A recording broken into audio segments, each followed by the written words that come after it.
Now we can start. If I'm not audible enough, please ensure that you let me know.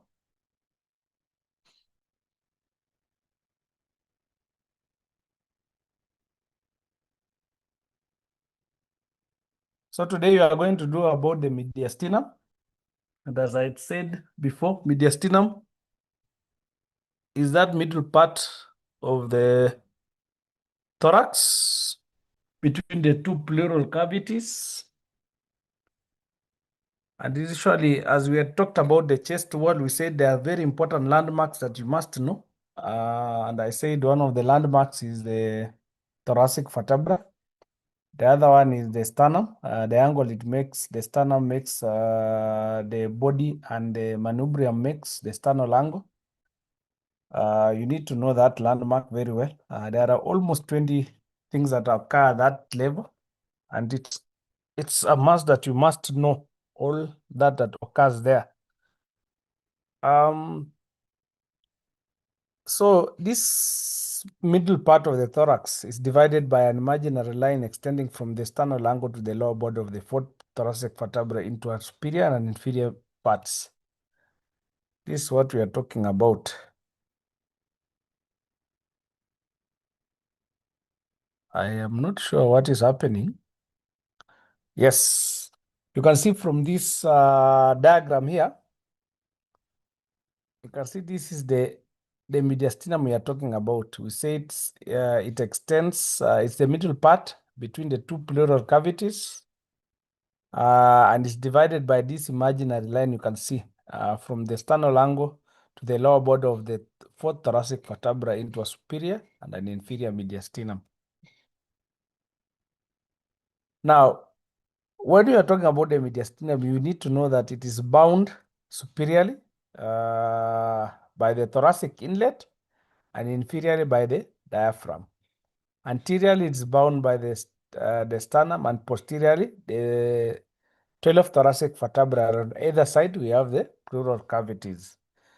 Now, when you come to the superior mediastinum, the boundary is superiorly the inlet of the thorax, and that is the oblique line from the upper body of the first thoracic vertebra to the upper body of the manubrium sterni. What basically we are talking about is from the upper part of the first thoracic vertebra to the upper part of the manubrium sterni, and then inferiorly by the imaginary line through the sternal angle. Anteriorly, the manubrium sterni, posteriorly, the upper fourth thoracic vertebra, and on each side, we have the two pleural cavities. Contents in terms of vessels, nerves, and other structures. So we have the arc of the aorta and these three branches that you guys are supposed to go and find out. The superior vena cava, the two innominate, or what is sometimes called brachiocephalic veins, the left superior intercostal vein. And number two, the nerves, we have the two vagus nerves, the two phrenic nerves, the two sympathetic chains, the two cardiac branches of the vagus nerve, the two cardiac branches of the superior sympathetic ganglion, and the left recurrent laryngeal nerve.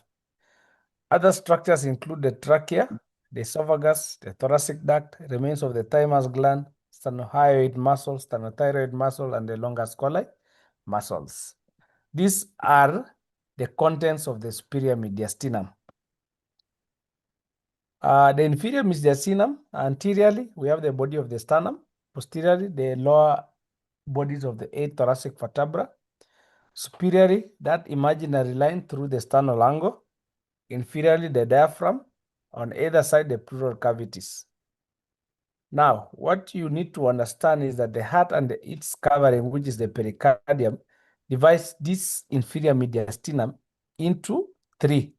So we have the anterior, the middle, and the posterior mediastinum. Now, we usually ask questions about this inferior mediastinum, and when you are told to describe the inferior mediastinum, the first thing you do first of all is to describe the way it has been described here. And then for each of the anterior, middle, and posterior, you must describe them in the parts. Like for example, when you are describing the anterior mediastinum, you'll say the anterior is the body of the sternum. Posteriorly, we have the heart and the pericardium.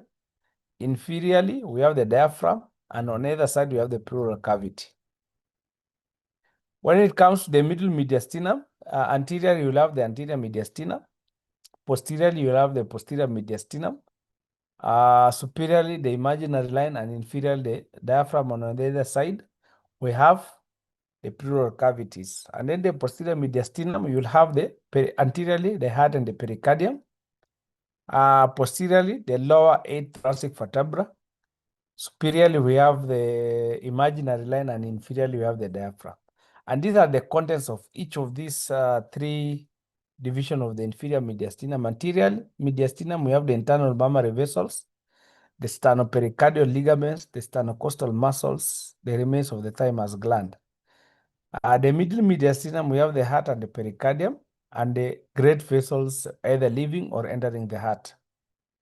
You know the great vessels that enter or leave the heart. And then posteriorly, we have the esophagus, the descending aorta, and the azygous vein. Basically, the structures that usually exit or enter the abdomen from the thorax will usually be found in the posterior mediastinum. So one of the contents of the superior mediastinum, as we have talked about, is the arc of the aorta. And this is the arc of the aorta. Very important to know the neighbors of the arc of the aorta. What we usually say is that the arc of the aorta begins, again, when you are talking about arteries, you need to know the origin, the course of this artery, the branches, and the neighbors, and anything else that is peculiar. So for the arc of the aorta, it starts at the level of T4. It's an arc, as the name says. So starts from the level of T4 as a continuation of from the left ventricle. And then it takes an arc along the T4 and ends at the level of T4. So it's actually an horizontal structure in your chest, starting at the level of T4 and ending at the level of T4, becoming the descending aorta. It has three main branches. It has the brachiocephalic artery. Brachio means the hand, cephalic means the head. And then it has the left common carotid artery, and then it has the left subclavian artery. Those are the relations, as you can see. Laterally, we have several structures. We have the pleura, pleura of the lung, the left phrenic nerve, left vagus nerve, left superior intercostal vein, and the cardiac branches of the left vagus and the sympathetic chain. Medially, we have the trachea, we have the left recurrent laryngeal nerve and the thoracic duct, and then we have the esophagus. This is how they look, both structures that are related to it medially and laterally. So I said it's a condition of the ascending aorta, beginning on the right second costal cartilage and then pass upwards, backwards, and to the left, making a convexity. Then it curves backwards around the trachea and the esophagus to terminate at the lower border of the fourth thoracic vertebra.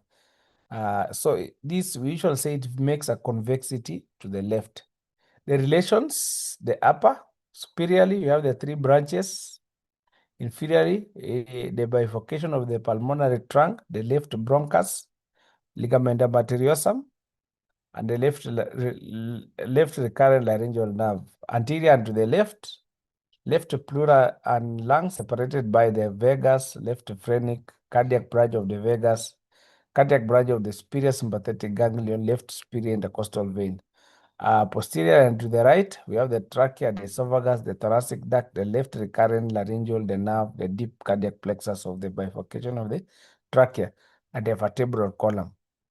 The branches of the arc of the aorta is the innominate artery, the left common carotid, the left subclavian artery. Now, in about 2% of the population, we have what we call the thyroidema artery, and this is the artery that supplies the thyroid gland. For the dentist, some of you will end up being maxillofacial surgeons.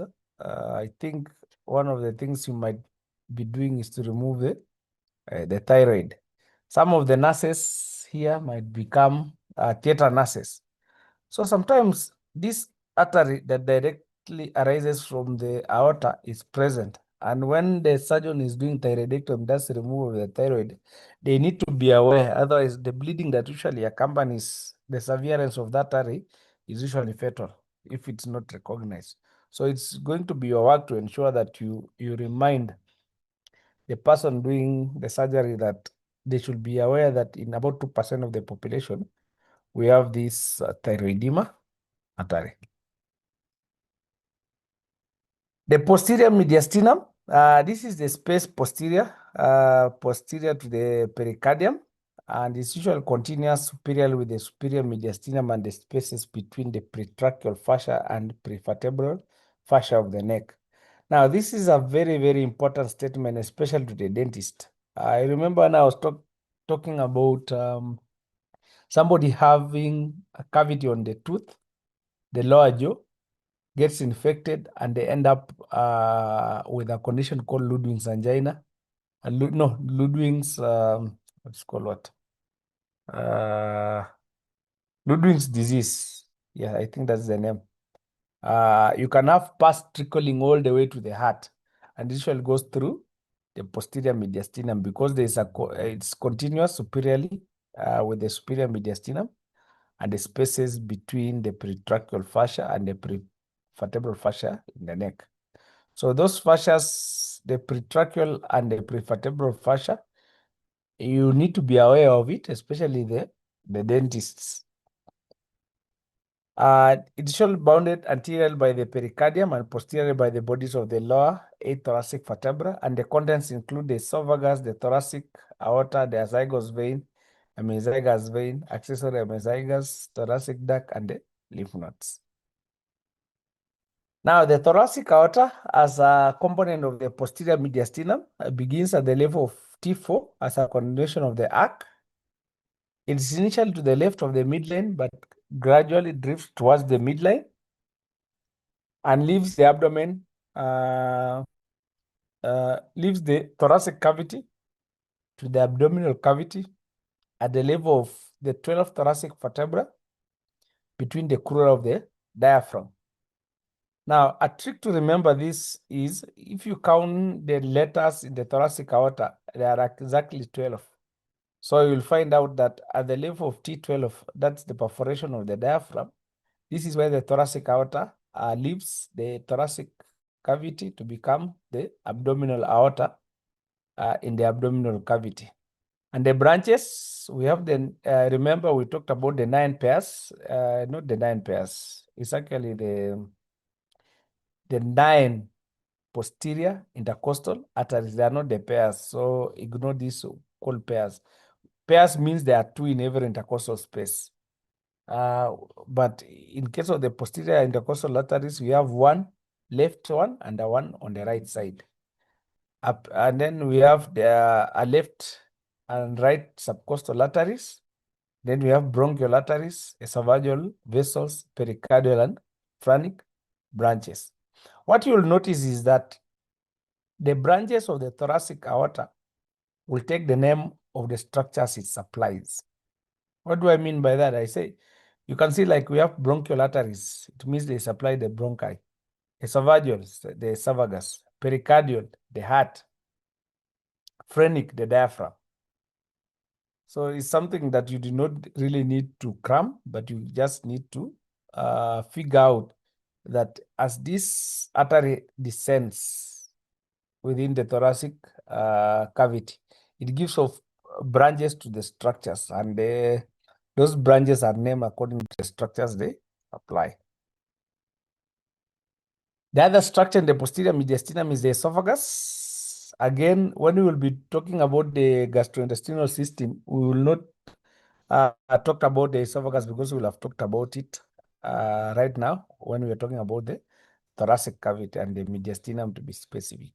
So this esophagus begins at the lower border of the cricoid cartilage at the level of C6. Remember when we were talking about the pharynx, we said that the pharynx ends by becoming the esophagus posteriorly and the larynx anteriorly at the level of C6.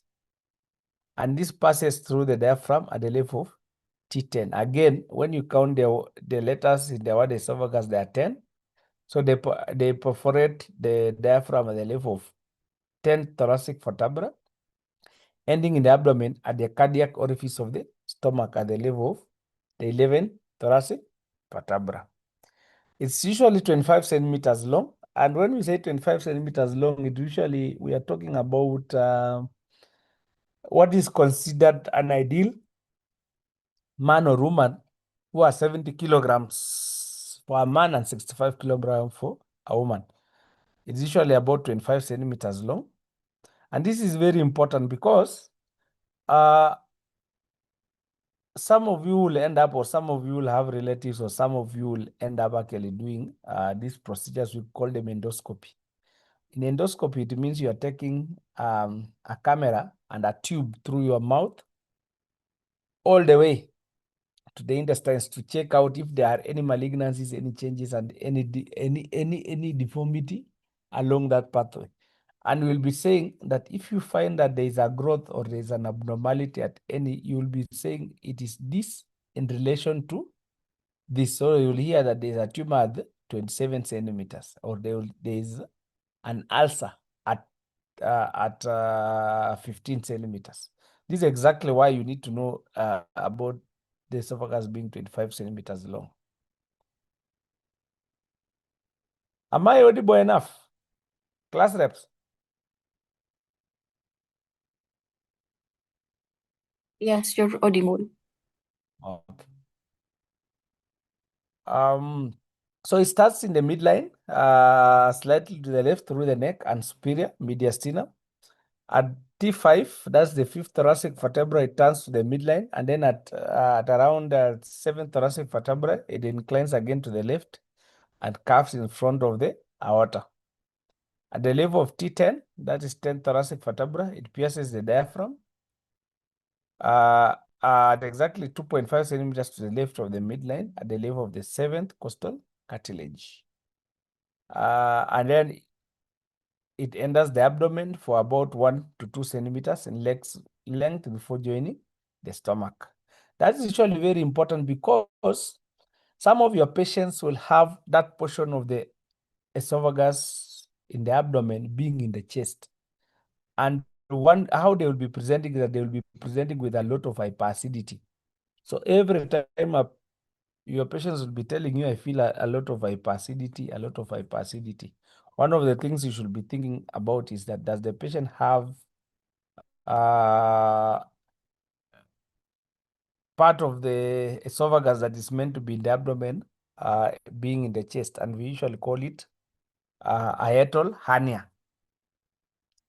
It means that portion or part of the proximal part of the stomach and the esophagus that is supposed to be in the abdomen has slid up into the chest.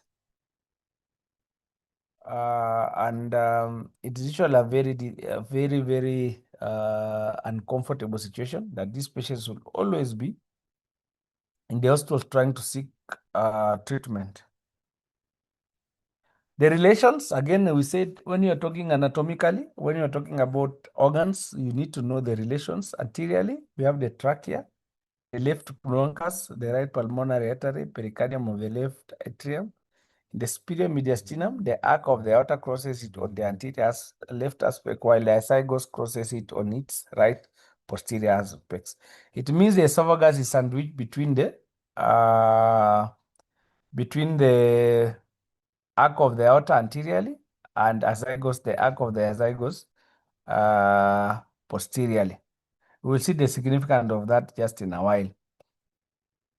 Posteriorly, we have the thoracic duct, the hemizygous, the accessory hemizygous, right posterior intercostals, the vertebral column, and on either side, we have the mediastinal pleura.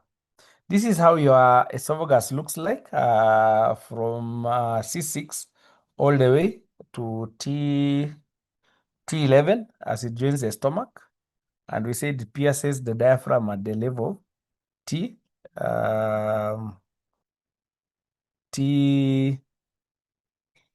T10.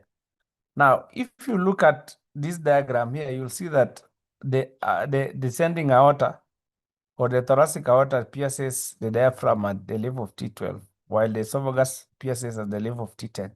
And then you can see the inferior vena cava piercing it at the level T8. Again, I said you count the number of letters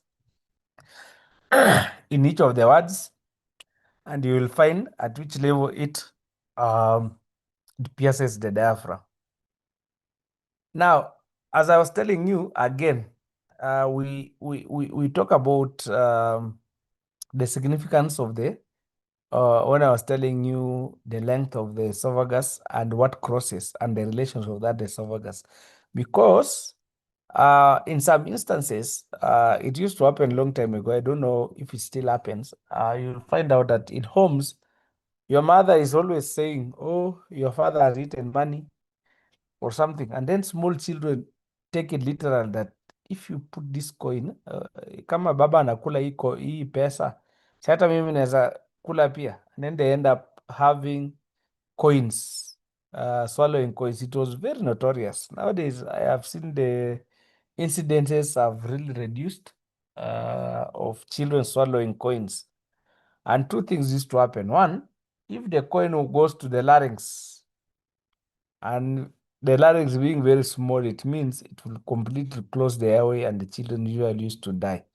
The window of opportunity for taking that child from home and getting to the hospital for the removal of that coin used to be very, very narrow. And most children ended up dying actually. However, most of the time when we swallow any solid substance or even fluid, the default is for it to find its way to the esophagus. And since the coin is bigger than the size of the esophagus of the child, you'll find that there are constrictions along that esophagus that you are likely to find this coin. So when you take a chest X-ray, you can be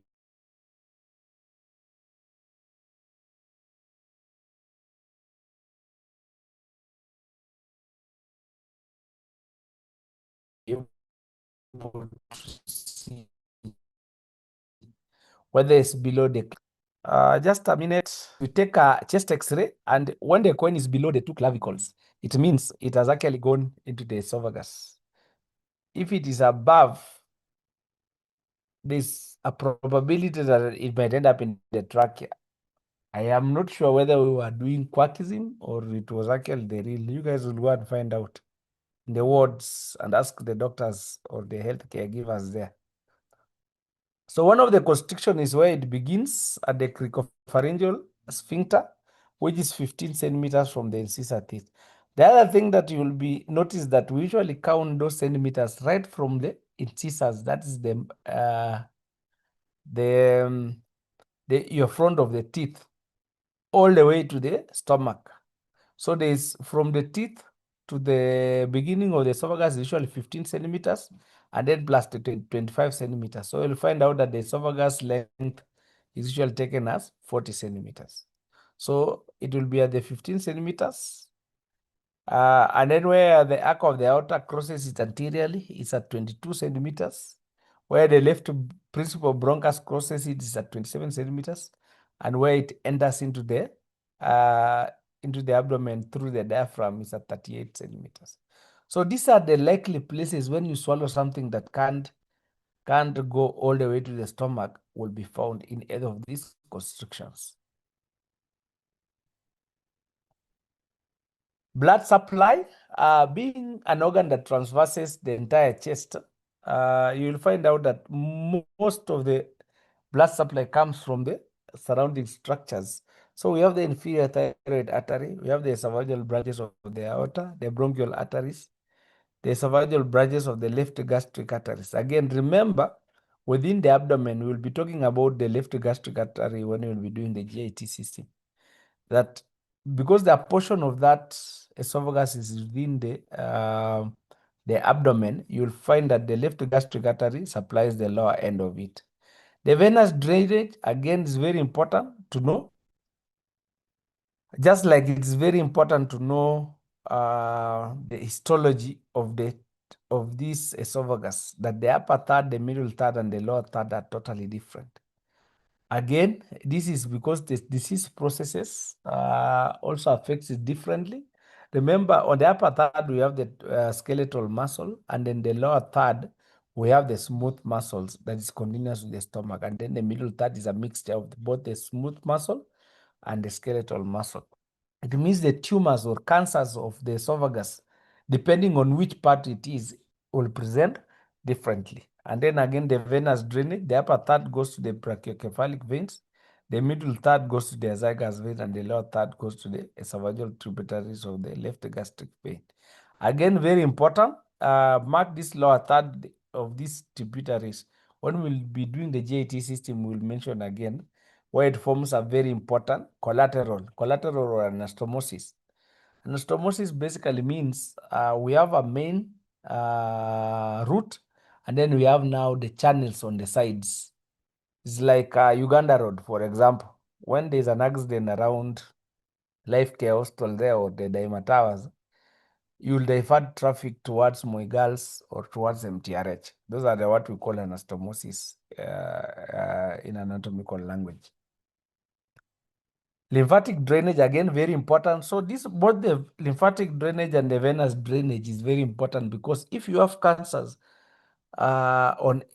on the various aspects of this esophagus, they will present differently and they will spread very differently. So depending on which part, you will be able to know exactly where this cancer is seeding to.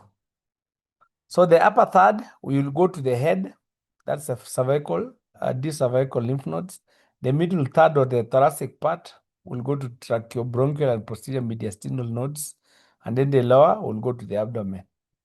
Now, the importance of this is that your patients will be presenting with very different presentation. Like, for example, if you have cancer in the middle third and they have metastasized, which means they have spread, one of the things that will happen is that the patients will present with difficulty in breathing, because the seeding of the cancer will be to the tracheobronchial and posterior mediastinal lymph nodes.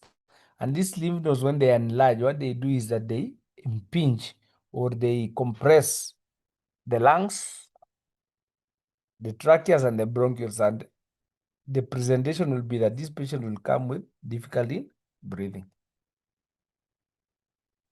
This is exactly what we are talking about. You can see the relations of this esophagus here, and then all the way to the stomach. The lymph nodes of the posterior mediastinum, they follow the tracheobronchial tree. You can see from the trachea, you have the bronchi and the branches of the bronchi, and then you will have the nodes all the way to the pulmonary nodes. How do they drain? Through, remember, you guys have done blood and immune in histology. You'll be told what lymphatic systems is and the lymph, what the lymph means. What it basically means is that liquid part of blood, as it leaves the blood going to the tissues, they need to find their way back to the circulation. How do they find their way back? Through these two major lymphatic ducts. We have the thoracic duct and we have the right lymphatic duct.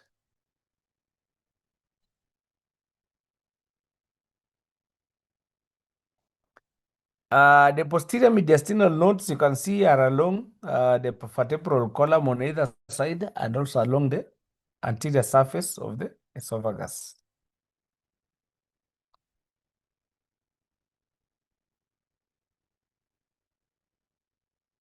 You'll come to appreciate the importance of what I've just said when you'll be having patients who having metastasis of cancer from various parts of the body.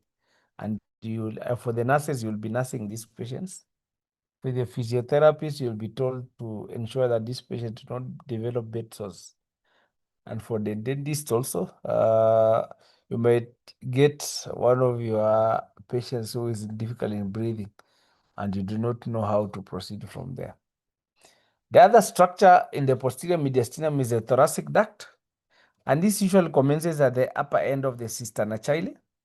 Again, we'll talk about the cisterna chyli when we will be talking in the GITC. What I will mention about that, this is Sanachili.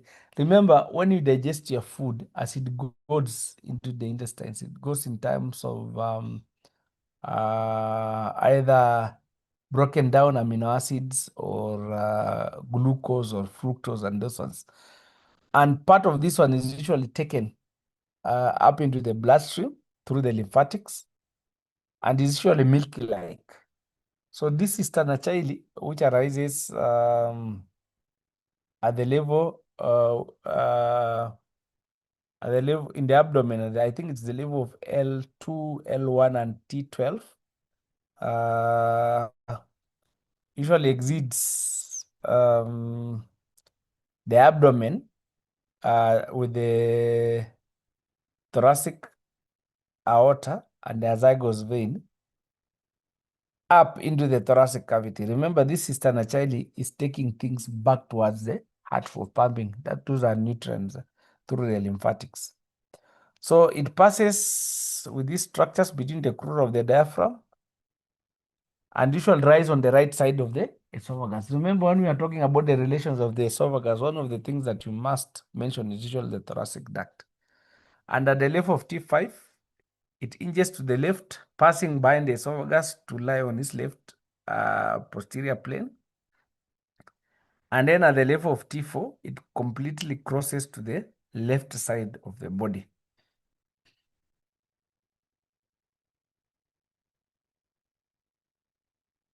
And at the root of the neck, it arches forward to the left behind the carotid sheath and its content. Then it crosses the dome of the pleura and the left subclavian artery to enter the point of confluence of the left internal jugular and the subclavian veins. So this is where it usually terminates, at the confluence of the left internal jugular and the subclavian veins. This is usually very important because one of the things that usually happens, like for example, if you have penetrating injuries to the chest up to the posterior mediastinum, and you see there's liquid within the pleural cavity. Sometimes when you put a chest tube to drain, you will find that you have a milky substance. When that usually happens, it means that what is injured is usually the thoracic duct. So it's also very important when you are reporting, like when you are nursing these patients, when you are doing physio for these patients, and you see you're suspecting that probably it could have been blood, it could have been air that has caused the lung collapse and the fluid within your chest cavity. And one of the structures that can, when it gets injured, can leak fluid is usually the thoracic duct. It has several valves to aid in unidirectional flow of materials. And of importance that this left thoracic duct drains lymph from the whole body except that from the right upper limb, the right half of the thorax, the right half of the head and neck. And these regions are usually drained by the right lymphatic duct. So if you look at this diagram here, or we go to the first diagram here, you can see on the right, we have the right lymphatic duct, and on the left, we have the thoracic duct that drains everything in the body apart from the half of the body of the head, the neck, the thorax, and the right upper limb.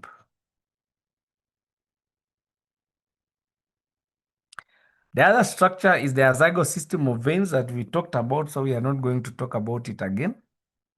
The only thing I don't know if we mentioned is that the tributaries is the right superior intercostal vein, right posterior intercostal vein, right ascending lumbar veins, superior and inferior mesozygous veins, esophageal, pleural, pericardial, mediastinal, and bronchial veins. Remember, most of the time, any major artery is usually accompanied by one or two veins.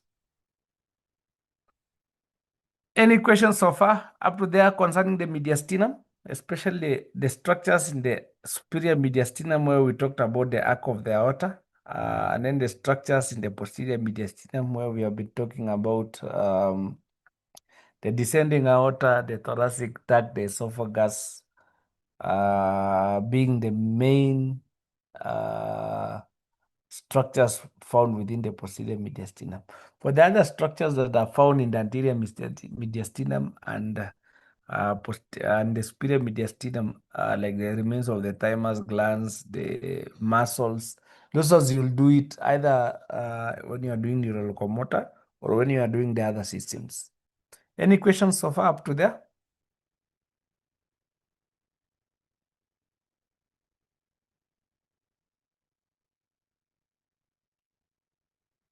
If there are not questions, I'll give you, what is the time now?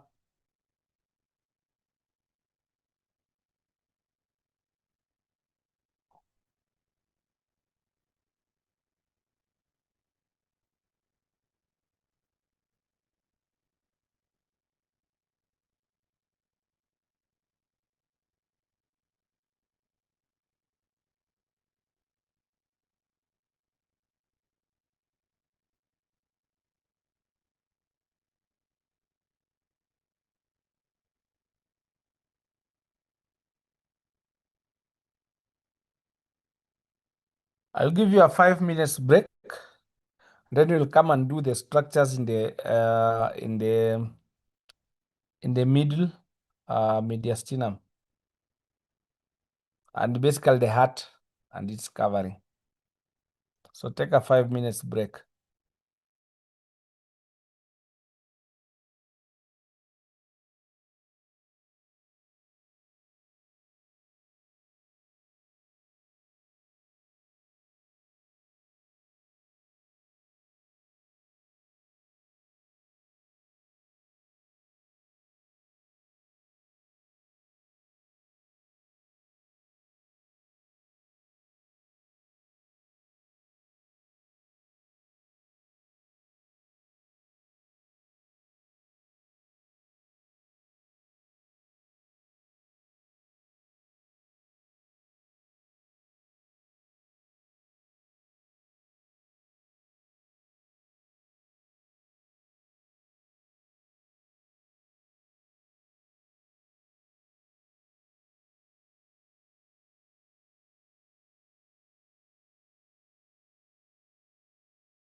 Are we back?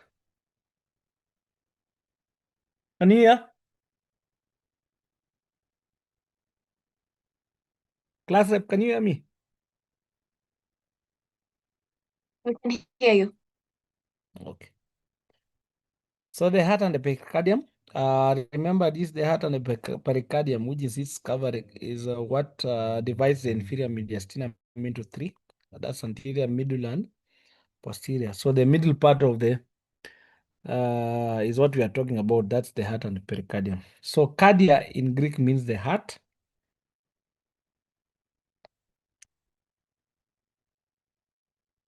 And the pericardium, this is a fibroserous sac. By now, you know what a fibrous material is and the serous material is when you did the cell and you are being told about connective tissue. So you should be able to know the difference between when we talk of fibroserous, mucoserous, like that. You need to know exactly what those words mean. This invests the heart and the roots of the great vessels that enter or leave the heart. It has two major components. It has an outer fibrous layer and an inner serous layer. The inner serous layers is also composed of two parts. So we have the parietal. This one is lines the walls and it can feel pain. And then we have the visceral one that becomes the outer layer of the heart itself. I think it's the one that is called epicardium. And it invests the heart. And usually this one doesn't feel pain.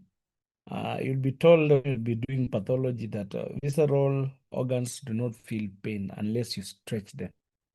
And their pain is usually referred either to the back or to a point within your body. And the origin or the basis of that referred pain is that where that pain is referred to and the visceral organ originates from a common um, um, germinal layer, and that's why they feel they are innervated by the same nerve from the same place, and that pain will be referred to that area where it feels pain. So the function of the pericardium, it lubricates the moving surfaces of the heart and holds the heart in position. Now, this is usually very important because this pericardium, the fibrous layer, is the one that is fused to the central tendon of the diaphragm. So that when you get excited, some of you get excited when they fall in love or when they are scared. You can imagine if your heart was not anchored by this pericardium, it means I don't know what will happen. And then it also prevents the dilatation of the heart. This is what we are talking about. You can see the central tendon. You can see this fibrous pericardium that is anchoring to the central tendon. And then the inside one, we have the heart that is denoted by the black line. And then between the small dotted, we have the serous pericardium, where the one that is next to the fibrous pericardium is what we call the parietal. And then we have the visceral that lines the surface of the heart. In between, it leaves a potential space. We call the pericardium cavity, pericardial cavity. Now, when you look at the shape of this heart, does it look like the shape that you guys are always shown? The heart shaped that people keep on showing all over the place. Does it look like this heart? That's up to you guys to go and find out. Why then do they shape the heart the way it's usually shaped in diagrams? Because I don't think the heart looks like that. So the fibrous pericardium is a stronger outer pericardium. It has a dense interlacing network of collagen and elastic fibers. It firmly anchors the anchor to the central tendon of the diaphragm. Anteriorly, it's connected to the back of the sternum by what we call the sternopericardial ligaments. Remember, when we are saying one of the components of the anterior mediastinum is usually the sternopericardial ligaments that anchors the fibrous pericardium to the back of the sternum. Posteriorly, it's related closely to the descending aorta and the esophagus, or basically the structures found within the posterior mediastinum. Laterally, it's adherent to the mediastinal pleura, except where it is separated by the phrenic nerves. Remember, when you're talking about the cavities and the organs found within those cavities, don't assume that one of them is very far from the other one. All these structures are very closely related to each other. As you can see, when we'll be talking about the pleura, you will find out that the pericardium and the pleural are fused together, or they are adherent to each other, except where the phrenic nerves descend between them. And the posterior superiorly, it fuses with the adventitia of the roots of the great vessels. The serous pericardium, as I said, is formed of two layers: the parietal that lines the inner aspect of a fibrous pericardium, and the visceral, which forms the outermost layer of the heart, called the epicardium, lines the surface of the heart. These two layers are separated by a pericardial cavity that contains a thin film of lubricating fluid. The serous pericardium is reflected on the arterial end, that's both the aorta and the pulmonary arteries, and the venous end, that's the left atrium and superior vena cava, forming what we call the transverse sinuses. And then the fall of serous pericardium between the right and the left pulmonary vein is also known as the oblique sinus. We'll see about the sinuses just in a short while. Now, remember, when you are being told about the heart developing, you are told that the heart was a tubing. The heart is a pumping series where you have an arterial end and arterial end and a venous end, and these two end folded upon itself. So the folding between the arterial end and the venous end is what we call the transverse sinus. As you can see from this diagram here, you can see the anterior end, that's the pulmonary trunk and the aorta, and then we have the left atrium and the vena cava, superior vena cava. You will see that between the two is what we call the transverse sinus.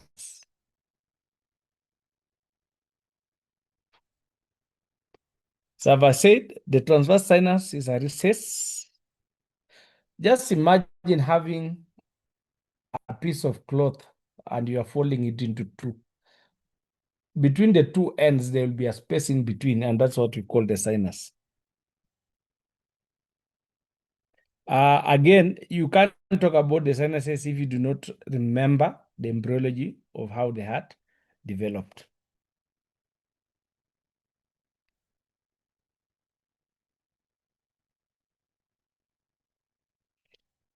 And of importance for all the groups in here is what we call the surface anatomy of the heart. For some of you who might never ever be able to see the heart after the cadaveric specimens, it will be very important for you to remember where the heart is. Also the nurses, and when you guys will be doing your nursing skill, one of the things you'll be doing is to listen to the heart sounds to see if there's any problem with it. So you need to know where you are putting the stethoscope. This diagram I keep on telling my students every year in, year out, is that if you forget everything else, this is one of those diagrams in the cardiorespiratory system that you must never ever forget. And I am saying that is because this is exactly where you see where your heart sounds are. This is where, when you'll be doing echo, ECGs, and all those diagnoses, placing the electrodes so that it gives you a wavelength, you need to know how to map out where your heart is. Again, it is very important, especially for male healthcare workers who will be examining females, that every time you want to examine the heart of a female, please ensure that there's somebody else in that room. Otherwise, you'll be accused of sexual harassment, and you will shortly know why. So the surface marking of the heart This is also another technique that when you'll be talking about anatomically, is that the structures that you cannot be able to see, how do you ensure that you know where they are located and to what extent do they extend, so that in case there's a deviation from any of that, it means there's a problem. So we shall start on the right side, the upper border of the third costal cartilage. Again, we said you need to know the landmarks. When you look at your midline, just up above the sternal notch, if you can be able to feel it. And then when you go down, there's a prominence in your chest about 8 centimeters below the suprasternal notch. This is the sternal angle. It's very prominent if you can feel it down in the midline. Yeah, that's the sternal angle. And then from the sternal angle, again, that's a very important landmark that you must know, the sternal angle, because that is where the imaginary line is usually drawn posteriorly to pass through the lower border of the fourth thoracic vertebra. Now, from that sternal angle, you can start counting your ribs on either side, because at the sternal angle, that is where the second rib joins the sternum. You can always not palpate or feel the first rib because it's usually below the clavicle. For you to be able to feel it, you have to break the clavicle and remove it out of the way. So that sternal angle needs to be remembered very well. So on either side, you can start counting your ribs from there all the way to the seventh rib. And if you are thin like me, people can be able to count your ribs even without touching you. And for the very heavy or well-nourished individuals, again, you need to be able to palpate. Palpation means basically to feel where the ribs, and you start counting from the sternal angle. Now, the upper border of the right third costal cartilage, that is the line, you start from there. And then you cross over to the left on the lower border of the second costal cartilage.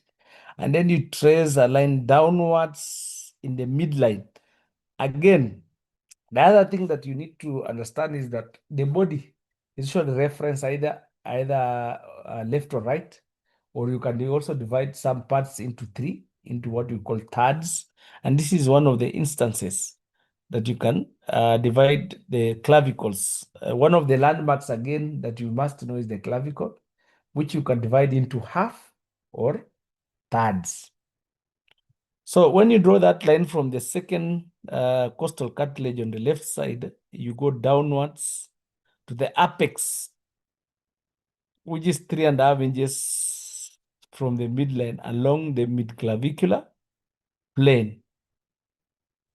And this you extend all the way to the left fifth intercostal space. So the apex of your heart is usually found within the fifth intercostal space mid-clavicular line. Very, very important. For men, where the nipple of the male breast is at the level of the fourth intercostal space mid-clavicular line. That mid-clavicular line, when you will be doing the abdomen, again, we'll mention about it, and also be called the mammary line, because that's exactly, that midline is where the nipples are usually located. And for the females, depending on the size, it can be below the fifth intercostal space. And that's why it's very important for any healthcare worker, if you are a male, when you're examining a female, especially if you want to hear their heart sounds, you must lift up the breast to be able to place your stethoscope in the fifth intercostal space mid-clavicular line. And then you go horizontal back to the right to the sixth costal cartilage.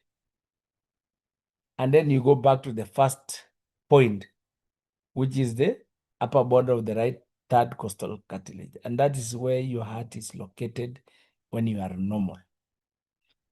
The size of your heart is the size of your fist. So have a look at your fist and then you place it on your chest. That is the size of your heart. Up to there, I hope I'm making sense. That's how it looks like in real person. You can see the midline, and these are, A is the artery, P is the pulmonary trunk, M is the mitral valve, and the T is the. We'll talk about that in just a short while. That's how your heart looks like. And then again, when we are talking about organs in the body, you need to know the surfaces of that organ. You need to know the borders of that organ. You need to know anything going in or out of that organ and the neighbors. So you'll find out that the right border of your heart is usually formed by, you guys will go and find out. So it has an upper border, the right border, the lower border, and the left border. What you are going to find out is which parts of the heart or which sides of the heart form the left border, which side form the upper border, which side form the right border, and which side forms the lower border. Very important.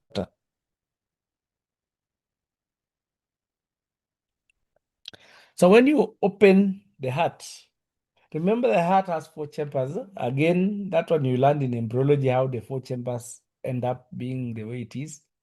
Again, I told you the other day, you need to go and find out what does the heart exactly do in the body, in as far as your survival is concerned.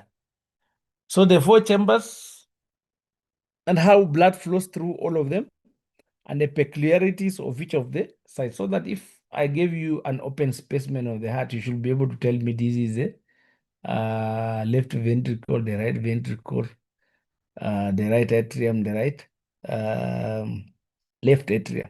And that's exactly what and then all the structures within that heart has embryological origin. Which part forms which part of the heart? Where do the partitioning of the heart come from? You'll hear that some of the components of the heart are the neural crest cells that migrated from wherever they came from to come and form the heart. Now, remember, when there is migration of substances, sometimes those substances do not migrate. And by now, you should be knowing the fate of all the germinal layers in your body. Where did the ectoderm end up forming? Where did the mesoderm and the endoderm end up forming? So that when you get a child or a patient with one of the congenital anomalies arising from the neural crest cells, let's say a cleft palate, for example, or a cleft lip, you will also have to look at all the other structures that are associated with neural crest cells, and that includes the heart.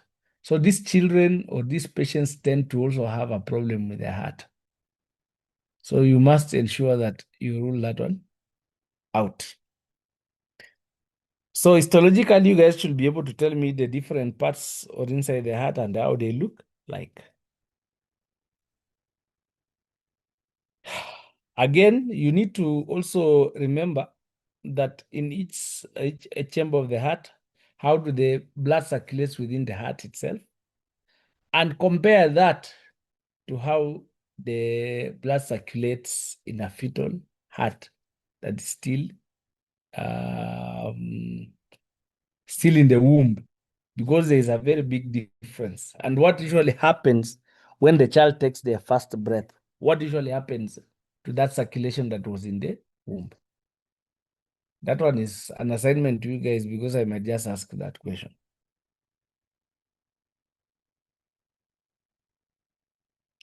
The other thing that you guys need to get is the difference between the left side of the heart and the right side of the heart, and specifically the difference between the left ventricle and the right ventricle. Very important.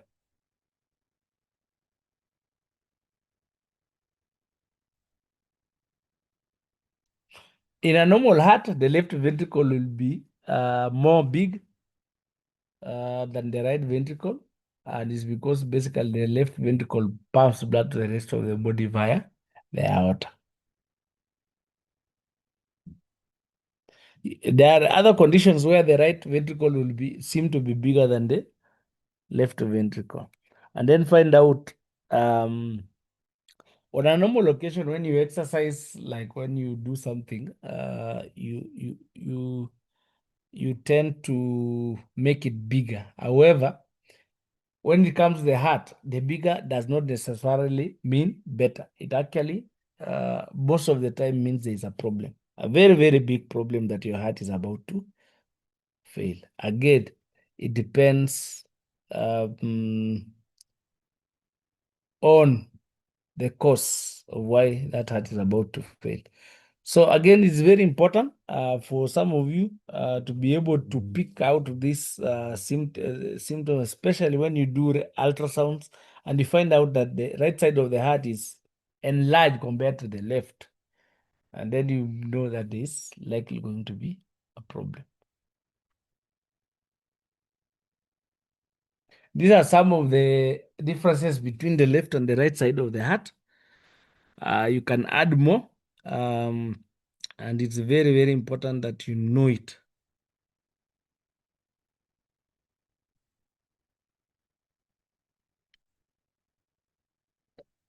Again, of importance is the blood supply of the heart. The arterial supply is by the right and left coronary arteries, which arise from the anterior and the left aortic sinuses, respectively.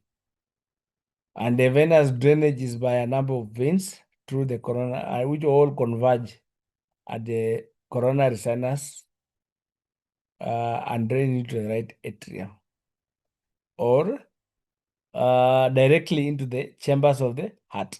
I'm very sure you guys have learned in physiology about what we call why you can never have 100% oxygenation in your body. And you are told about dead spaces, anatomic shunts, that is a cause of why you can't achieve 100% oxygenation. You'll be told that the airway is full of other gases. So as you breathe in, it will go with other gases. And then you are also told that within the heart itself, remember, as a general rule, all veins carry deoxygenated blood apart from the ones you know, and all arteries carry oxygenated blood apart from the ones you know. Now, these veins that directly drain into the heart will cause another shunt to the blood. And it means when you measure the oxygen concentration of your blood at the peripheral, it will not be 100% because of that. Those physiological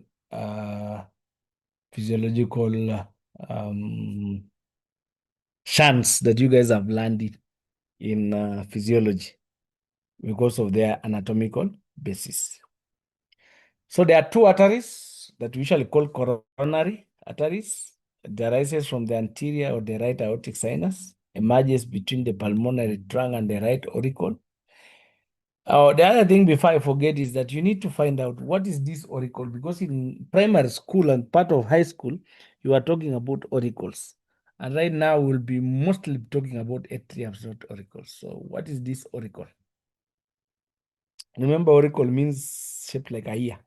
So I do not know what it means, and you guys are going to find out why it was said the way it was said. So this right coronary runs in the coronary groove.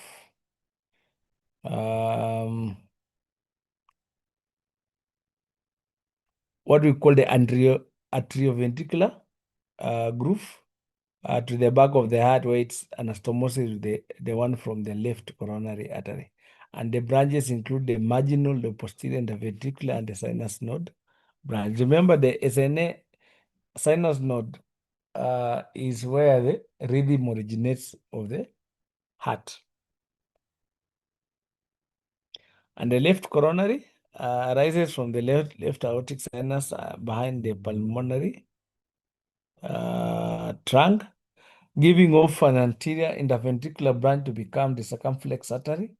This circumflex gives off left marginal and conditions the coronary groove to anastomose with the right coronary artery. This is what we are talking about. You can see from this diagram that we have the right coronary goes back to supply this side, and then we have the left coronary. You can see this left comes, gives off the anterior interventricular and the left marginal artery, and then it takes a sharp turn. That's usually very significant. That sharp turn that you can see from this diagram by this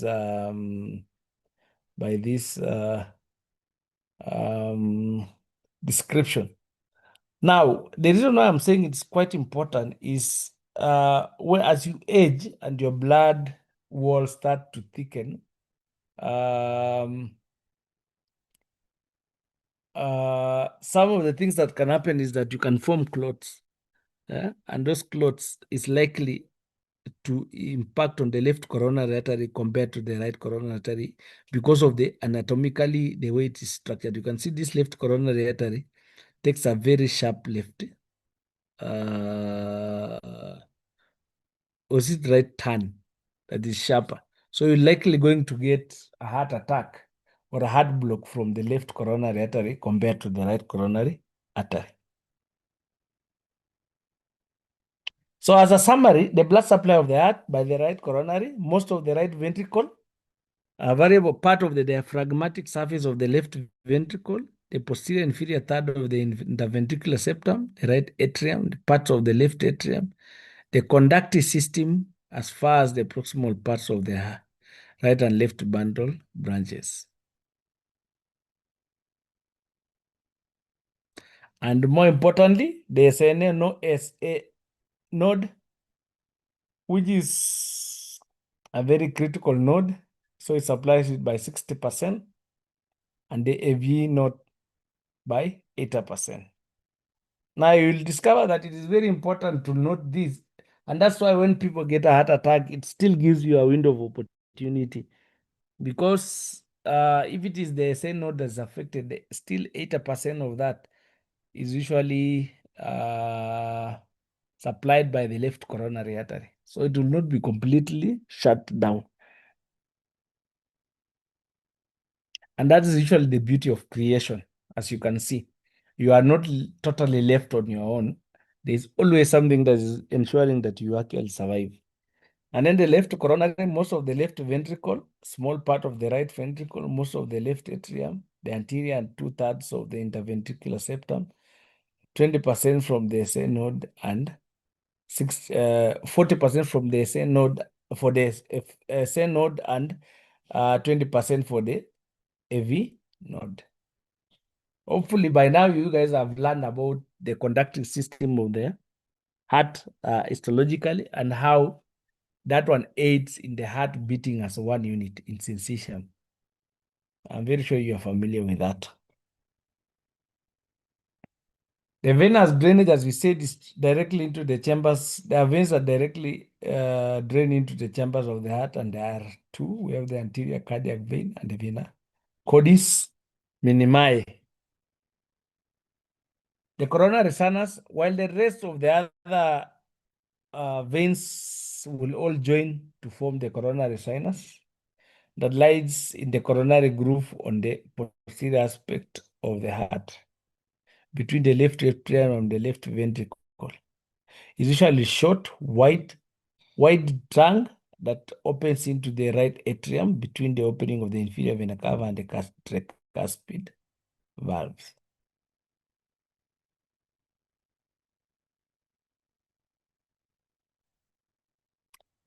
And this sinus is guarded by the valve of the coronary sinus, and it has, being a vein, it doesn't have branches. It instead has what we call tributaries.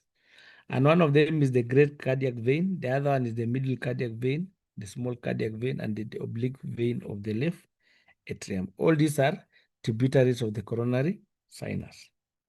And this is how it looks like.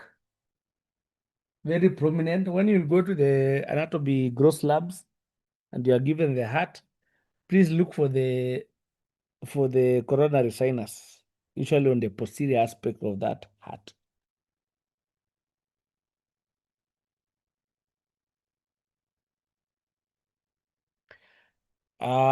We had talked about the branches of the descending aorta when we were doing the thoracic aorta, and these are the only thing why I usually project this thing is that it gives you the person supplying the parts being supplied, is that you either say they are either paired or unpaired.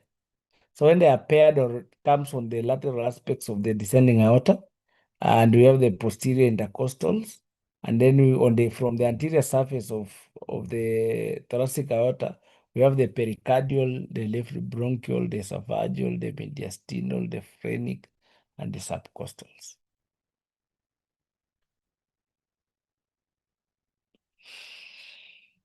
And finally, I usually do not end the class without showing this X-ray. As a quick, when you guys were doing MSB 100, which I hope all of you did, you were told when you are doing basics of biomedical sciences and especially radiology, you are told that anything that is dense, like bone, blood, liquid, will appear white on an X-ray, and anything that is less dense, like air, will appear black. Now, when you look at this diaphragm, this diagram, I mean, this radiograph, you can see the ribs, you can see the midline is very opaque, you can see the outline of the heart, you can see the diaphragm, and in this diaphragm, you can see that the right side is at a higher level uh, than the left side, and this is because there's presence of the liver on the right side, pushing this hemidiaphragm up a bit compared to the one on the left. And you can see also there's an air bubble there, or something that is black, and this shows that there's an air bubble. Why? Because when you are eating or when you are talking, you swallow some of the air. So one of the things that usually happens is that when you take an X-ray while standing, it's called a gastric. Gastric means stomach bubble, which is here. Shows that there is air has pattern. In some instances, when you have diseases, you'll find that you have a double, you have this gastric bubble, and then you have on the this one on there. It means the integrity of your gut is compromised and there's a perforation. And when it perforates, it lets out gas. And since it cannot escape, it becomes trapped below the diaphragm. So it will have been here. So you can see from this diagram, you need to familiarize yourself, because some of you might be the only clinician or the healthcare worker in the place you have been posted, and patients do not care whether you are a nurse, a dentist, or a physiotherapist. They just need to get services, and they are brought to you a chest X-ray. You should be able to explain a few things. Thank you, and that is for the mediastinum. Unless there is a question, you can ask. If you want to ask a question, what you do is that you unmute yourself, ask the question, and then I'll be glad to answer some of them. And somebody called Abel Kiprop. I do not know why you always come to my class and you don't want to enter with your registration number. And this is not the first time.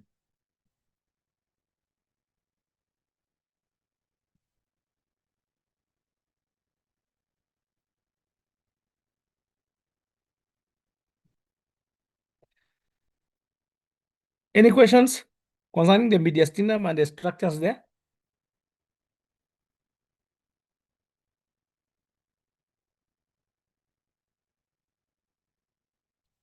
I'm very sure you guys have not read. That's why you can't ask any question, which is rather sad.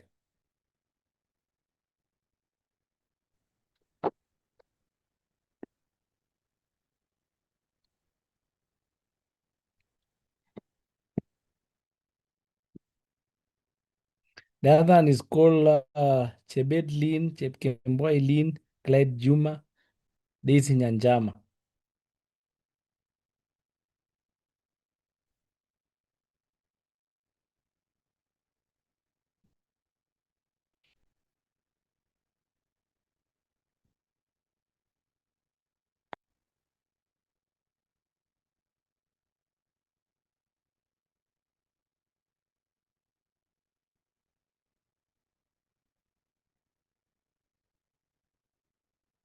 Class rep dental, what time is it?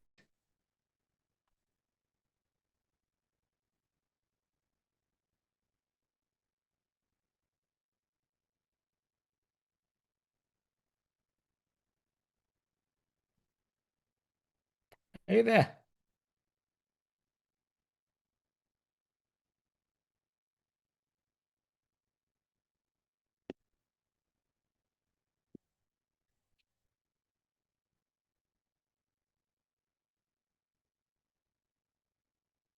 exactly 10. I'll give you a 20 minutes break and then we come and finish the last overview on the pleural cavity. So that the other remaining time for anatomy, you hopefully will, by that time, will have had the technicians. You can go and do the practicals.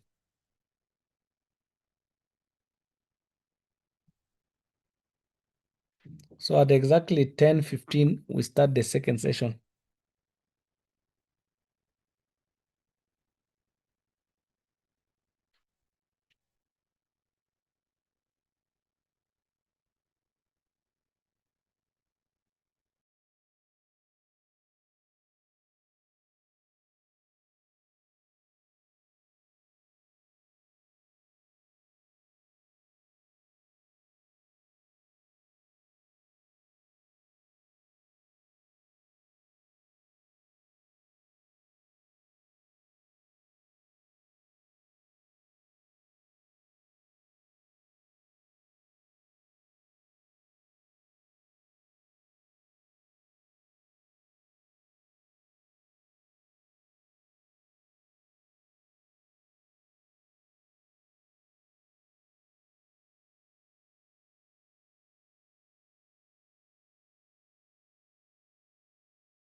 Recording stopped.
Can we settle down?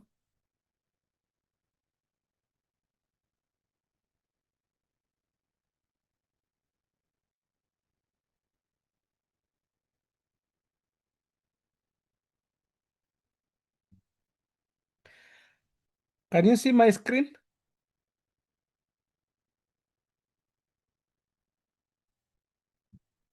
Yes. Fine. The last overview is on pleural cavity and the lungs. Remember, we started by the upper respiratory tract and which ended at the larynx. Recording in progress. And we talked about the chest wall. And now we are talking about the thoracic cavity, and we started by the what is contained in the middle. We call it the mediastinum of the thoracic cavity.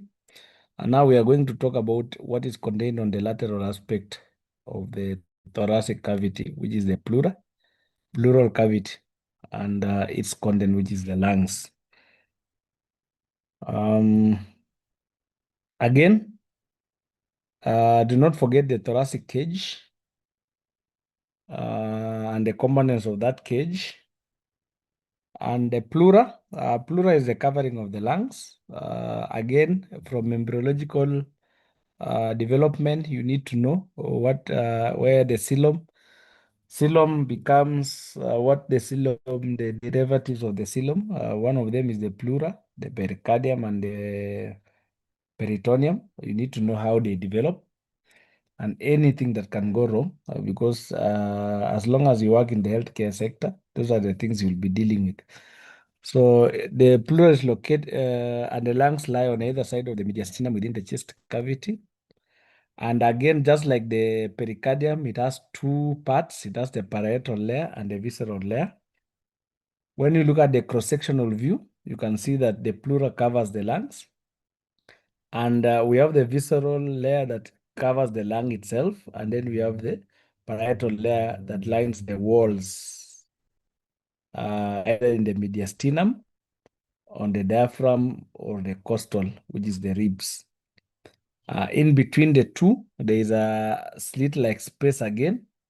What I forgot to tell you when we were talking about the pleura is that lubricating fluid, some conditions like the TB, some cancers can cause overproduction of fluid within the pleural, the pericardium, and it causes what we call the cardiac.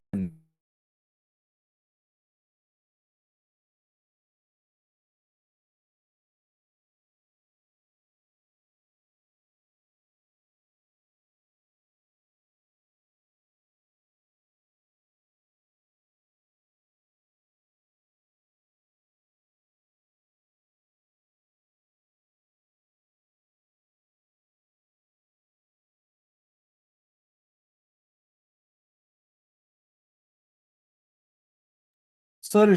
I was muted and I don't know how I got muted. As I was saying, there are some conditions that actually cause trying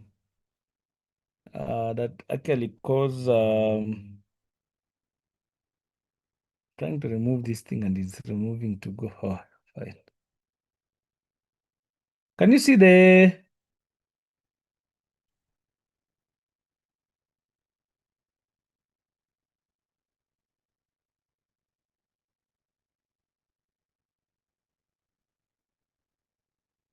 my screen?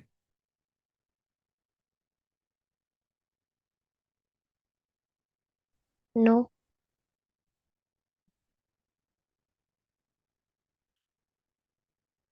What about now?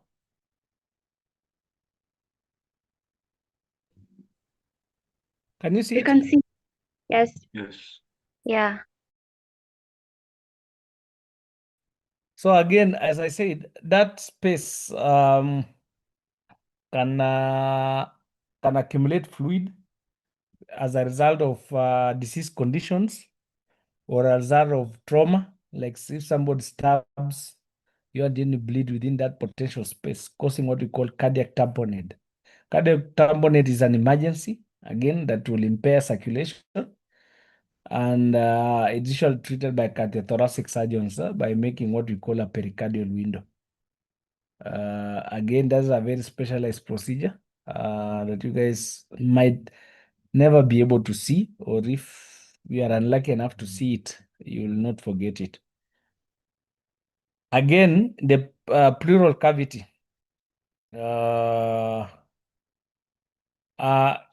in the word, in anatomy, you call it pleural cavity, but in the word, you'll hear things like pleural space, pericardial space. So the cavity and space will be used interchangeably.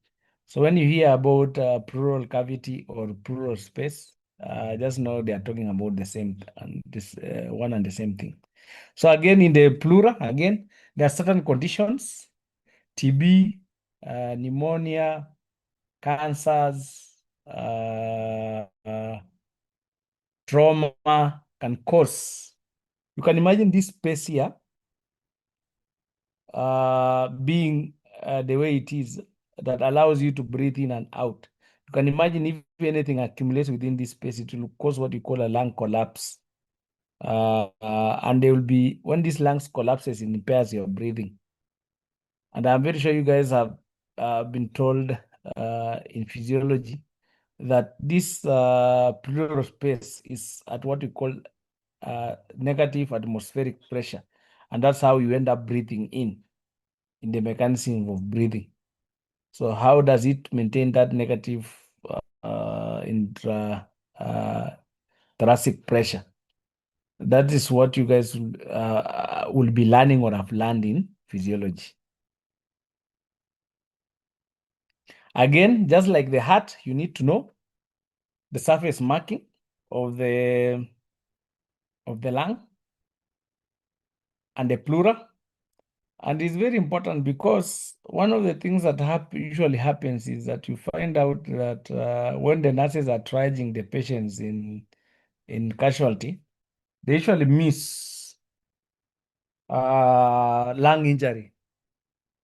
And usually, normally, by the time you miss these lung injuries, what usually happens is that this patient will be having a lung collapse, and just like the obstructed airway, the breathing aspect of cardiorespiratory will be affected, and that patient doesn't have a very long time to live.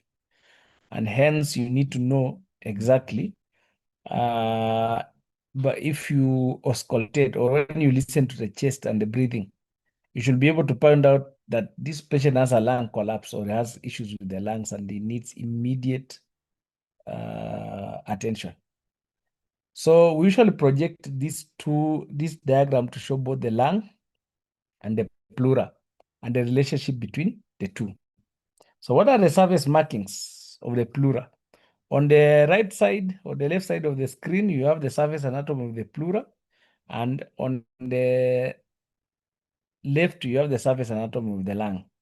So anteriorly, it's the pleural will be a 1.5 inches. 1 inch is usually 2 centimeters, so that will be about 3 inches above and behind the medial third of the clavicle. I told you the clavicle is a very important landmark, and this is the time you are dividing it into thirds. So the medial third of the clavicle, a line descends downwards and medially passing by the sternoclavicular joint to reach the midline at the sternal angle. Then on the right side descends in the middle to the sixth sternocostal junction.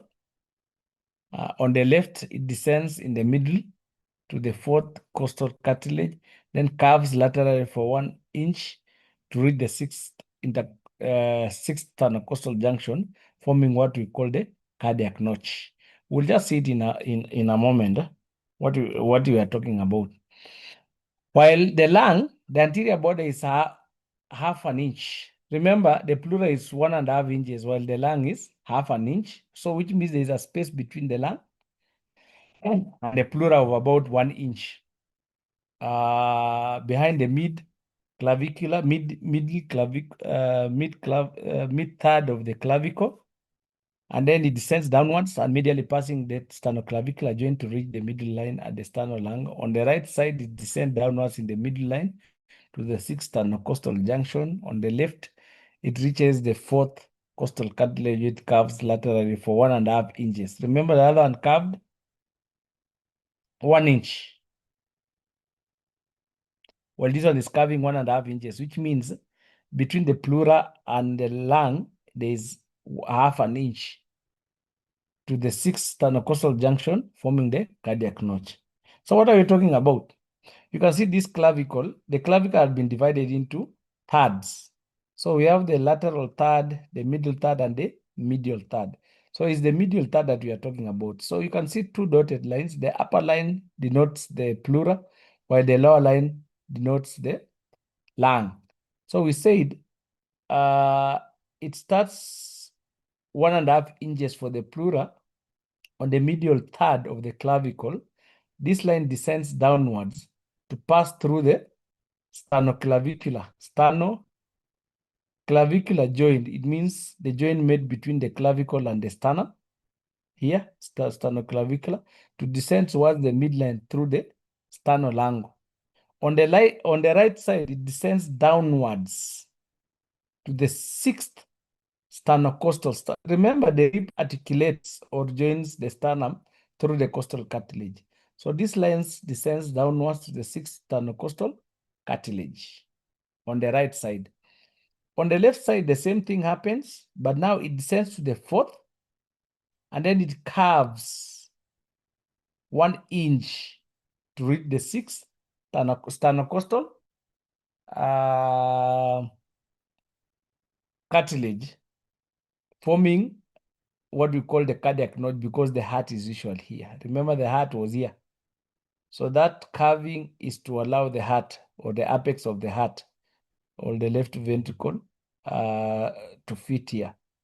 Now for the lung, from the origin, we say it is 1/2 inch on the medial third of the clavicle through the sternoclavicular joint to the sternolungo, and then downwards on the right to the sixth sternocostal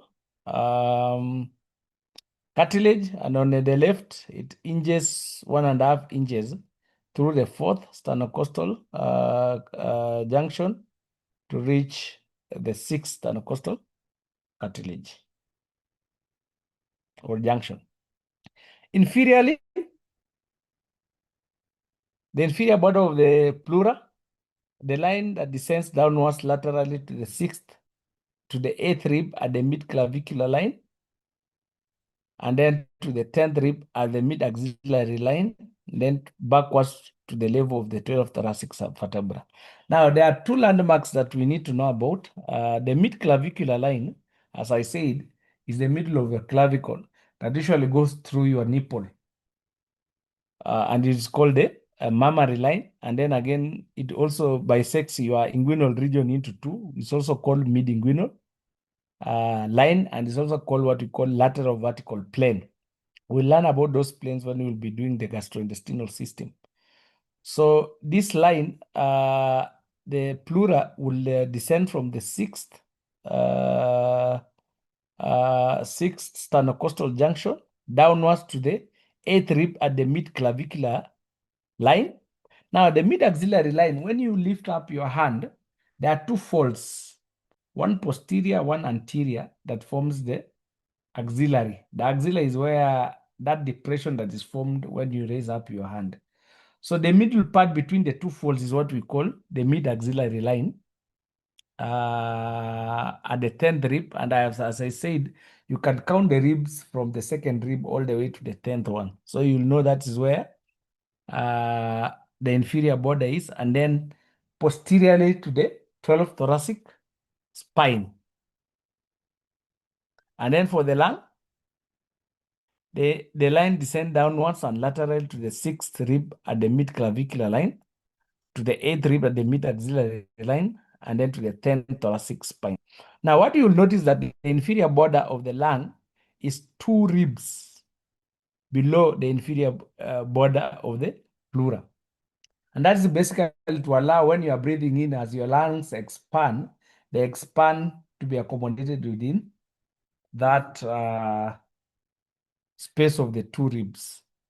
So it's very important for you to be able to note that. And then the posterior border, the line will ascend upwards to the first point.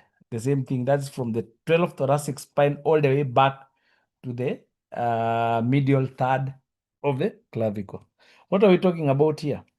You can see this line as it came down to the pleura, the sixth costal junction, it descended downwards to the eighth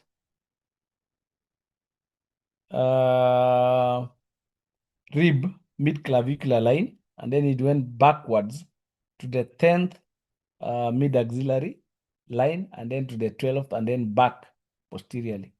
And then for the lung, it came to the 6th, came to the 8th mid axillary, and then backwards, it went back to the 10th thoracic spine, creating this space we have seen here.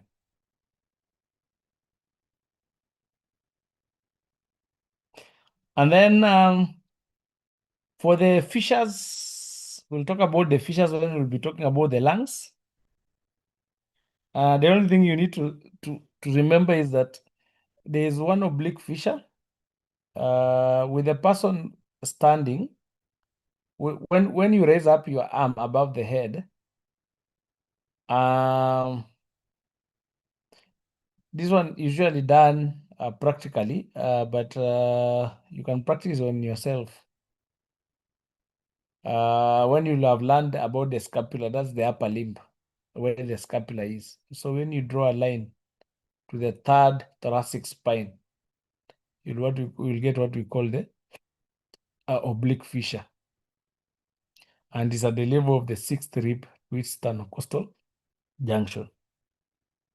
Not very important for you guys, just good to know.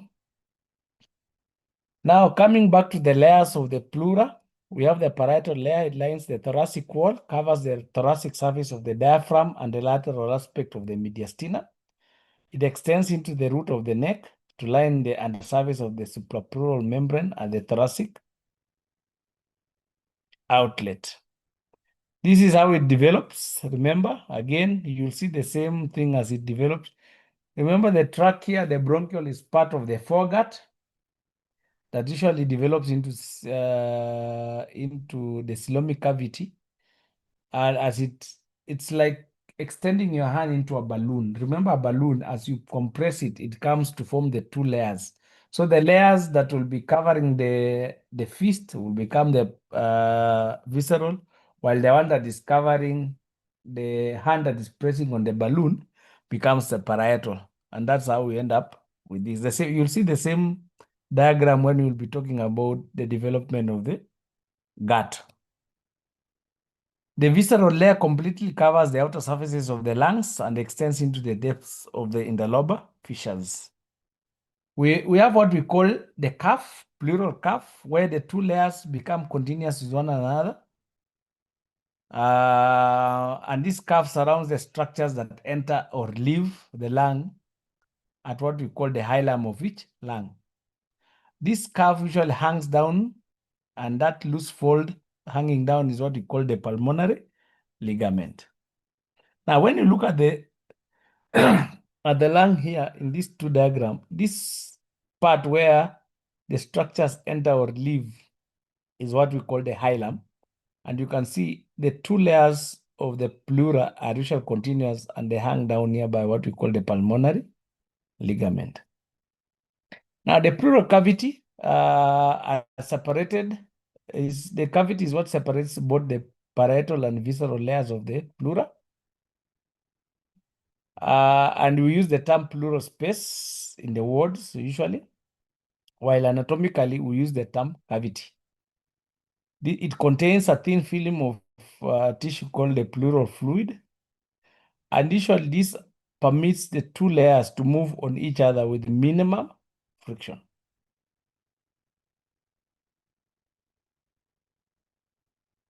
Now, different parts of the pleura, we have the cervical pleura, parietal pleura. We have,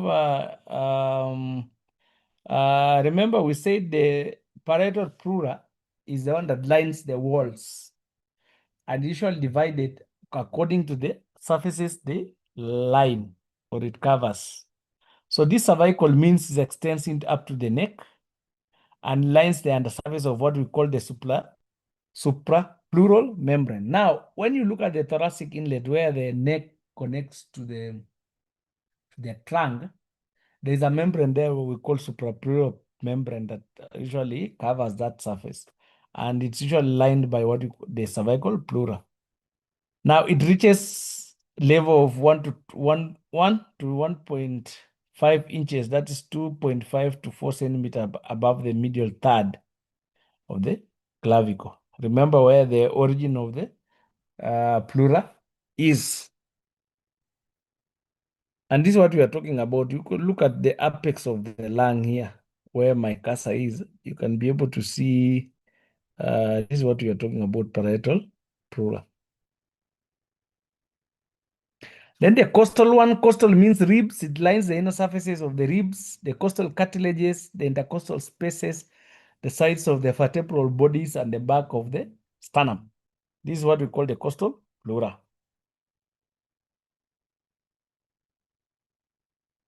Then we have the diaphragmatic pleura, covers the thoracic surface of the diaphragm. And in quiet respiration, the costal and the diaphragmatic pleura are in a position. It means they are in contact to each other below the lower border of the lung. Remember, we said at the lower border of the lung, we have two spaces. And these two spaces is covered usually by the parietal pleura, which is the diaphragmatic one and the costal one. But when you breathe in deeply, as your lungs expand, these two pleura get separated in deep respiration. That is what we call the diaphragmatic thoracic part of the diaphragm. And this is where the pleura lines are. You can see in part of it, we have cut the pleura to export the diaphragm as a muscle.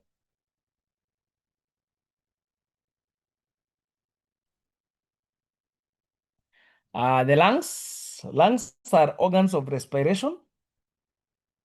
Each lung is usually attached to the heart and the trachea at its root. Normal lungs are usually light, soft, spongy, and elastic and will float in water. Now, this is a very important statement because, especially for pathologists or for any of you, hopefully one day, none of you will end up killing somebody else and trying to drown them to hide evidence. The reason why you need to know that normal lungs are light, soft, spongy, and elastic and will float in water is because if somebody strangles you and then drops you in water so that it seems like you drown and you actually drowned and you are found that you have drowned, the lungs from the two bodies will be very different.